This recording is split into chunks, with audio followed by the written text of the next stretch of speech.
Hello, everybody. Marcus Guiliano here. And Jamie. And we are your hosts of Chef on a Mission Radio. Radio brought to you by our very own restaurant, Aroma Time Bistro, founded in 2013 in upstate New York. 2003. 2003, wow, 2003. Okay, about 17 years we've been in business. 2003 in upstate New York in the Hudson Valley, 90 miles north of New York City. We are a farm-to-table restaurant. We specialize in serving lots of local foods, of course, but we really specialize in relationships. We call it relationship to table, and whether it's high quality, but using really good ingredients. Really good ingredients, and understanding where it comes from, and understanding who makes our products, right down to our bar, right down to our salt, our sugar, to the bar, to our all the spirits, all the beer, all the wine that comes in there. So we really understand where everything is coming from and who's making our products. So it's relationship to table, sort of farm to table on steroids. Absolutely. All right, Jamie. So what are we jumping in today first at? So you read a really interesting article about the Impossible Burger, right? So yes. Tell us a little bit about why are sales decreasing? Sales are decreasing on the. So explain what the Impossible Burger is Sure. first, right? Because some people might not know, and they might hear the word burger and think that it's a meat burger. So explain a little bit about the Impossible Burger. So the Impossible Burger is a plant-based burger that is made by, I believe, Dean Foods, if I'm correct. And it's a meat analog, which means it's plant-based. It is called the Impossible Burger because it looks like beef, acts like beef, looks like you're cooking a medium rare burger. It is the closest thing yet that we have seen. I mean, it has that burger color, right? It's the closest thing we've seen yet. Yes. For plant foods or lab foods that are being turned into what looks like a meat product. So it's taken the country by storm. They couldn't keep up enough with production. Burger King decides, let's bring this on and make the Impossible Whopper. Right. So it's giving a lot of vegetarians, vegans, reason to go, vegetarians particularly, a reason to go to this corporate giant, Burger King. It's giving people a reason. And it's giving people an option, really, right? It is giving people, it is. It's giving people an option, and I think it's great that that's going mainstream. Now, am I a fan of the Impossible Burger? You know, I love the taste. I like how it looks. I like how it acts. But, you know, there's ingredients in it that's not typically what you would make as far as real food. And I'm going to talk a little bit about how easy it is to make your own veggie burger, especially if you own a restaurant. And I'll tell you a little bit about our veggie burger. But in the meantime, sales are decreasing. Sales have decreased on these by 5 to 10%, 20% in some locations. Wow. This article I was reading, the average store was serving between like 30 to 35 a day, which isn't much, but now they're down to 20 to 25 a day. So there was a little concern. There is no plan right now, as far as I read from Burger King, to ditch the Impossible Burger, so it's there to stay for a while. Instead, they're ramping up promotions and being a little more aggressive on the price. So they lowered the price? Lowering the price in some areas. However, it's a very expensive product. It's much more expensive than regular ground beef. So it's hard to make margin on it. So some of the operators, some of the franchisees are a little worried that they're not going to be able to meet margins with the aggressive pricing. So we'll see what happens in the next level of the Impossible Burger. But the Impossible Burger you can find at grocery stores. They make, I know for restaurants in bulk where you can form your own patties, and they make it in pre-done patties. I'm not sure how it is available in the store. There are some other meat analogs out there that are very worthwhile looking into as well if you're into the that kind of plant-based burgers. There were a lot. We were at a food show last year, right? And there were a lot of companies that were trying to mimic this Impossible Burger, or maybe not even just mimic the burger, but to make something similar that tasted better, more or meat-like, or more meat-like. Yes. So there's a lot of brands out there. Beyond the Beyond Burger, the Beyond Meat Company is doing a fantastic job as well. Now, keep in mind that these are not 100% real food items. These are items that somebody who's switching over their diet is good transition food. It's not something that's being meant to eat every day. Like I said, I will eat an Impossible Burger a couple times a year because I enjoy it. But most of the time, I will eat a much more nutritiously dense real food burger. Now, our burger at the restaurant that we make is very simple. It's chickpeas, tahini, diced onions sauteed, a little garlic, some seasoning, some salt, you can put pepper in it. We don't really use pepper that much. And then I noticed that not to notice, but we actually put some shredded carrots in it. Yes. For some more body.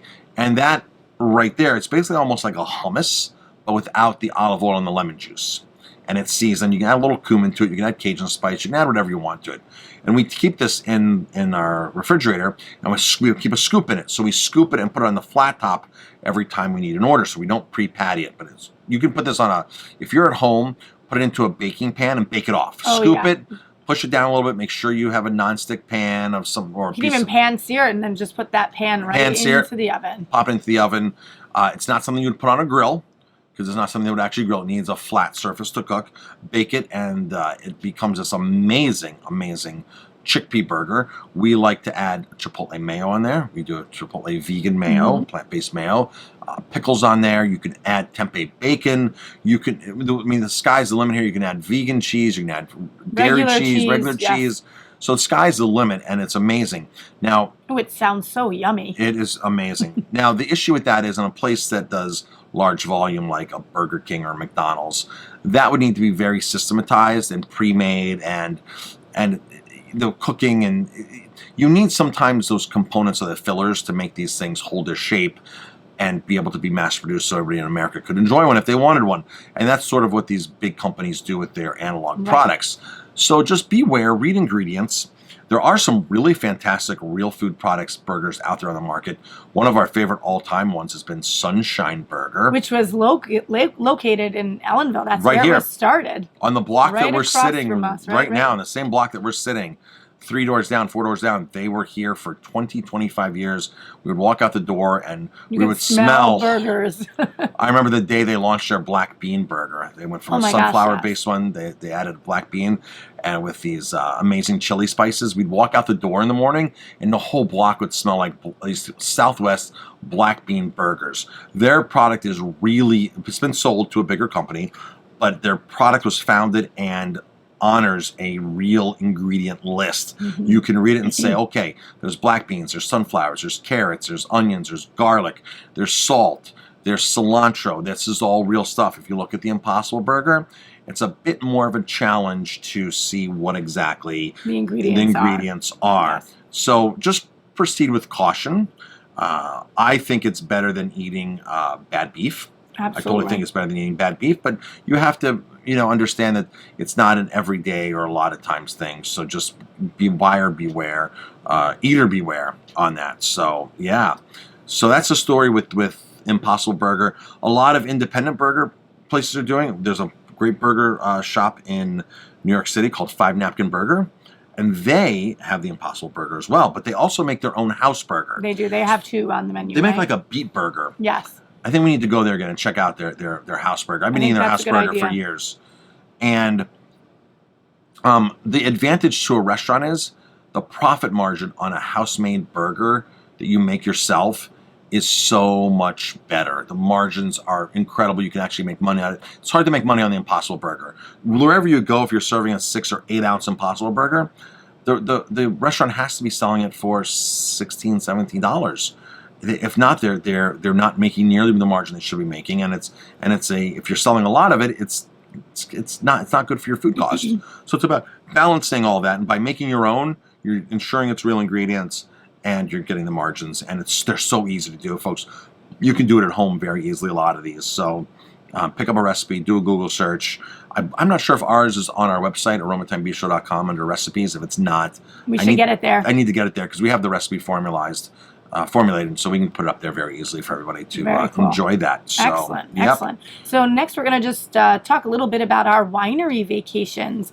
So Marcus and I are winery. We run a winery vacation business as well, and we take people on trips to Italy or Spain or other places, and we do this with building our relationships with the wineries that we buy from. So we only go to great wineries, and our vacations are a lifetime experience, and they're absolutely wonderful. Travel with us, travel with a chef, and be taken to amazing resorts or amazing hotels, and travel with us and eat with us, and and dine with us and all that fun stuff and drink a lot of wine. What's the domain name they can find it at? It is VIPwineryvacations.com. So each trip is always up on the website. The next trip's coming up, and you can read all about them and see the gorgeous places that we visit, and you just get this feel of being there. So right. We specialize in Italy. We'll go other places. We did Spain, like you said, but we specialize in Italy. Italy's our strong point, and we wherever we're at in Italy, whether it's in northern Italy near Milan or Verona, or towards the Dolomites, or down south in Lecce or Campania or Tuscany or Matera, we stay at the most amazing properties that we personally know. The wineries, we are personal friends with a lot of the owners. It is like a red carpet treatment. It is. We get the red carpet treatment everywhere that we go, and if you want to experience that, go to VIPwineryvacations.com and read all about it, and come on one of our great vacations. Somebody just asked me, what makes you different than other tour operators? Yes. And I said, wow, that's a great question. That is a good question. What makes us different is for us to book a slot at a winery. Most tour operators call a ground operator in Italy. If they're doing Italy, they call a ground operator in Italy. The ground operator then reaches out to some wineries in the area that they have a relationship with, or they don't.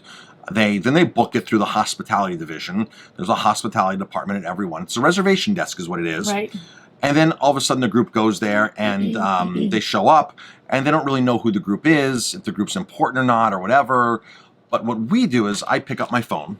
I go on WhatsApp. I text Paolo from Cottarelli. I text Paolo from Cantelle, Benamino from Vestini. I message him personally and say, hey, we're coming next November, next spring. I'm bringing 24 of my guests. I need a tour. I need food. I need this. And a lot of these owners will actually cancel their plans to go other places to stay and greet us and drink wine with us and do the tasting and the tour with us and answer questions and be there because we've built that relationship with them over the many years. And then the owner talks to the person who's working at the reservation desk and says, my friend Marcus and Jamie, who own Aroma Time Bistro from New York, they're coming on February, whatever, November, whatever. They're coming for 24 people. They're coming as my guests. I'll be here, do this. That's one of the biggest difference in our tours versus other tours is we have the relationships on the ground, and we're not going through the hospitality departments. We're going through the owners themselves, the export managers at the least, and we have the connections. So join us at VIPwineryvacations.com. Jamie, you and I take Chlorella from time to time. We don't take it as much as we should. And I just know how healthy and important it is. Good. And we just don't take it enough. But you were reading something off to me the other day about Chlorella, and I said, oh my gosh, we need to start taking Chlorella again. So I keep it on my desk. I do too. I keep it on my desk, and I take it all the time. You take it all the time. You take it more than I do. I take it a lot more. I'd love to take it more, right? But sometimes I don't. But I take it more than you do. So talk to people about what Chlorella is. This was a great article in Dr. Mercola, Mercola.com. We've been following him for 20 years. So this is an article on his about Chlorella. What does he say about Chlorella? Chlorella mainly comes from a single-celled freshwater algae called Chlorella vulgaris and can be purchased as a powder, a supplement, or a liquid extract. Some studies have shown that Chlorella may be useful in detoxification, improving immune system health, regulating blood pressure levels, and combating effects of oxidative stress. If you plan on taking Chlorella, do so slowly because it may take some time for your body to adjust to this microalgae. So everything obviously that we're talking about here, we're not medical doctors. We're just recommending. I hear that quite a bit. I actually heard that today when I was ordering some supplements. And so we recommend things that we do in our lives to make us healthier and with our family as well. So it's always great advice to contact a health professional. Right. Whether they are alternative or a bona fide medical doctor, somebody who has experience in this kind of stuff is great. So it's typically green, right? I think it's always green. Dark green. A dark green color, which, comes from an algae from the sea. Manufacturers typically process the Chlorella to break down its cell walls so its nutrients will become available. One particular substance that can be derived from this microalgae is a water-soluble extract called Chlorella growth factor.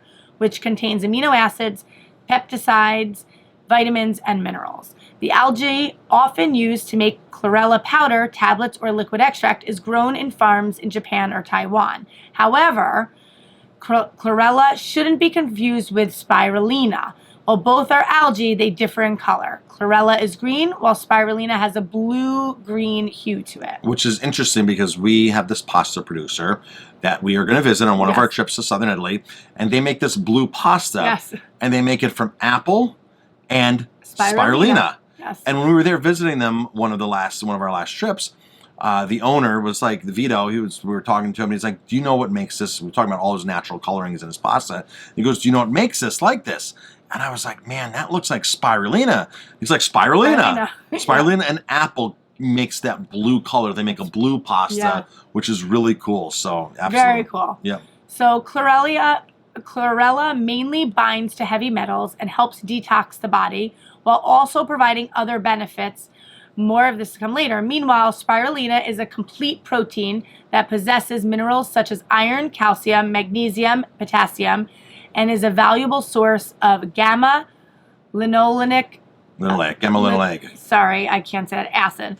Studies have also suggested that spirulina may help fight allergies and boost immunity. So yeah, there you have it. So there are some amazing health benefits of chlorella. So I'm just going to read some the list of them. goes on and on. Read these off. I'm not going to go into depth with all of them, but I'm going to read some of it. So, because I just found this article to just be amazing on chlorella and how we've known it's a superfood for so long. So now, we want to share that with you. So it contains a lot of vital nutrients. Chlorophyll. It may aid in protecting your body against infections, alleviating constipation, promoting optimal blood pressure levels, cleansing your liver and your blood, and removing molds.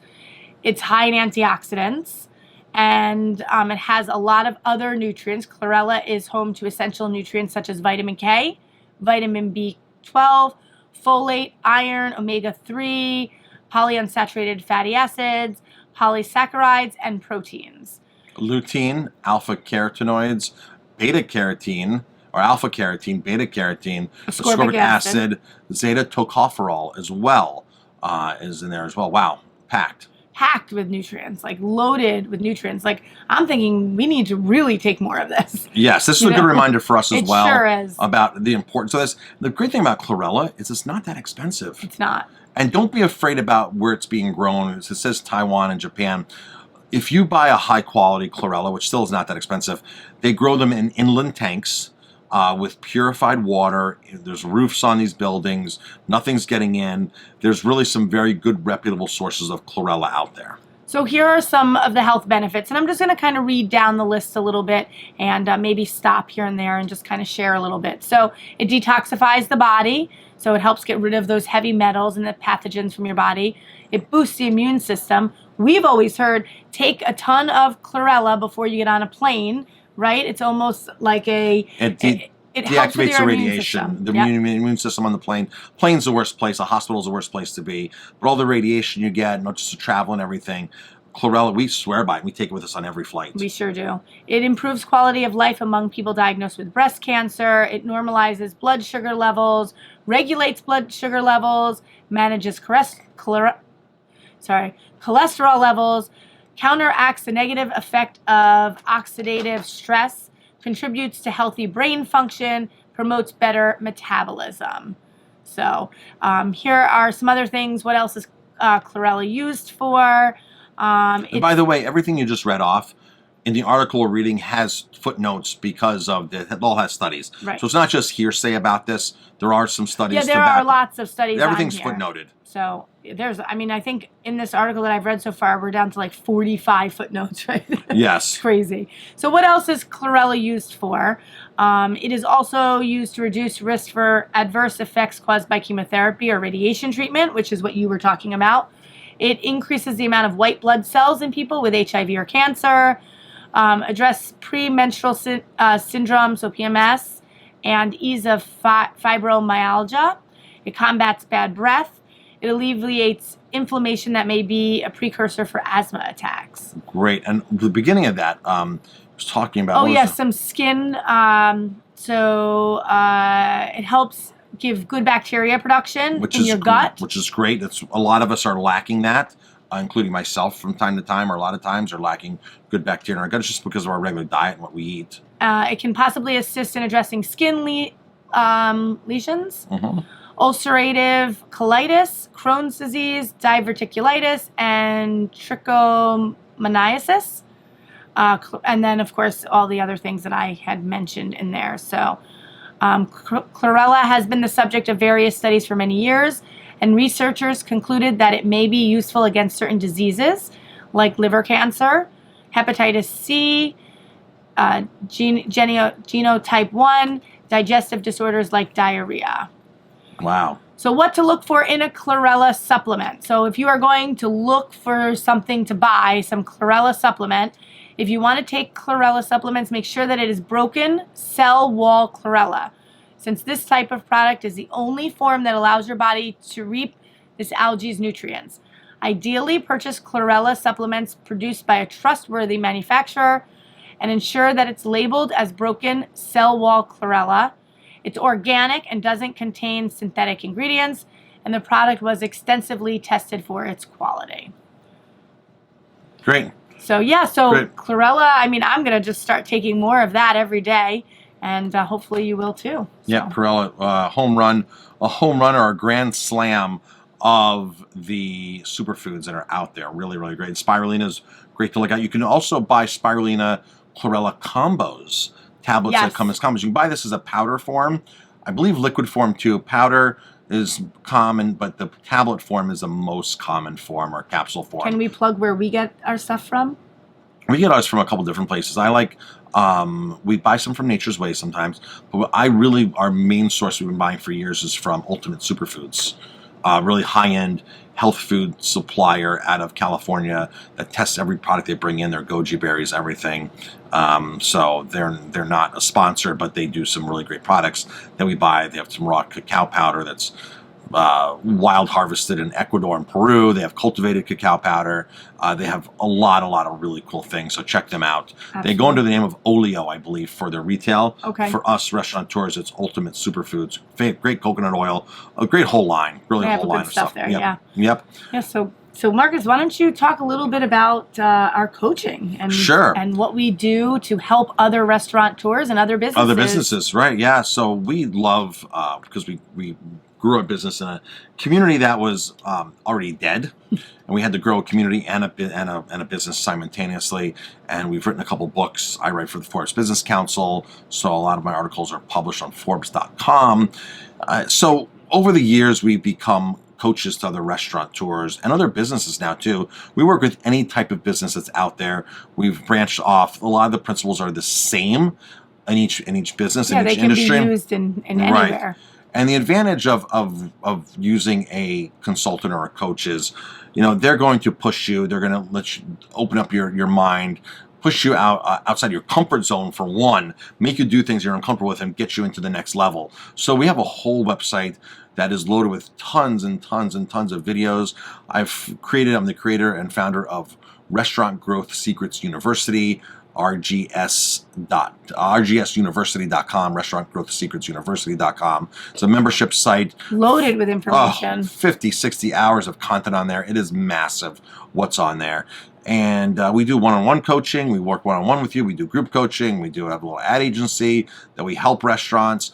One of the things that we really work on is management styles. We work on, with our clients, how to attract and retain employees. So then this week on LinkedIn, there was a great article surfacing around, getting circulated on Facebook too, about management. And Jamie, what was that article pertaining to? So, it talked about the real reasons for turnover in businesses, and the people don't leave because of the business. They leave because of the managers, right? They're not leaving because of the company. They're leaving because of the management style, the manager, what's going on behind the scenes, things like that. Lack of the manager, lack Absolutely. of management. And I've been in management since I was 23. I'm 46 now, turning 47. At 24 years old, I was managing 30 people. Management is a totally different ballgame. And here's the one big issue with management. there's 5% of us are go-getters. 5% of us do not need to push. 5% of us are the ones that rise up in the ranks. These 5% of people don't need to be held accountable. They don't need a coach. These 5% are rock stars. What happens is these 5% rise up to the top and they become managers or owners, entrepreneurs themselves.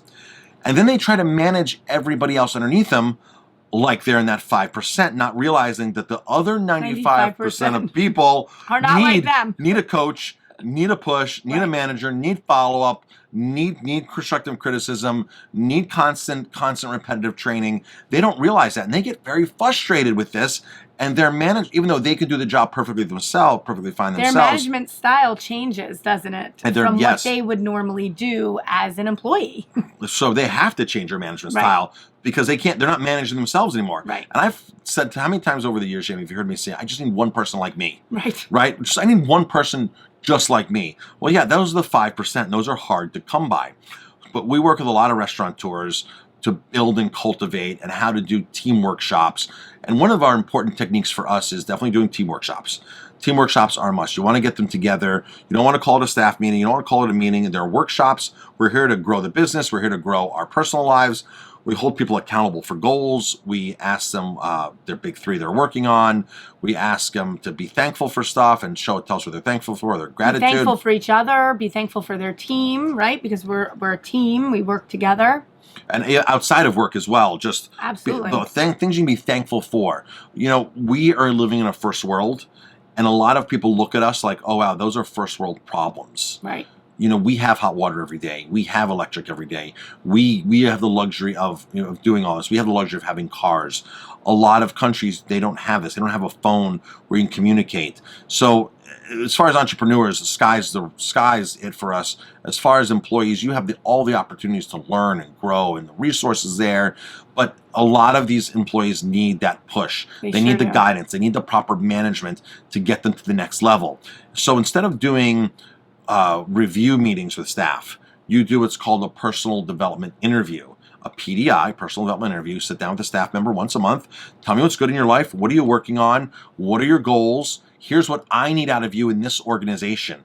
And I need this. How can I help you get there? I'd like to see you in our case. I'd be like, I want to take you from a busboy to a waiter. I want to take you from a waiter to a bartender. And this is what we need to do to get you to that point. And this is what you need to do. And this is how we're going to help you and be hands-on with you. As opposed to putting them at your desk, the other side, and saying, okay, you were late 3 times. Right. You missed work once, this and that, and you're not getting a raise. The PDIs are meant just to help the employee grow, the team member grow. And it's not about getting raises. It's about getting more production and them being able to earn the raises. I tell people when they say to me, I need more money. I'm like, okay, I need more money too. So if you're worth more money to me, I'll pay you more money. Right. I have no problem. If you want to become, X, Y, and Z here, I will pay you for X, Y, and Z. But you have to show me that you can do X, Y, and Z. And so let's get to that point where you can easily manage that. So management is an art.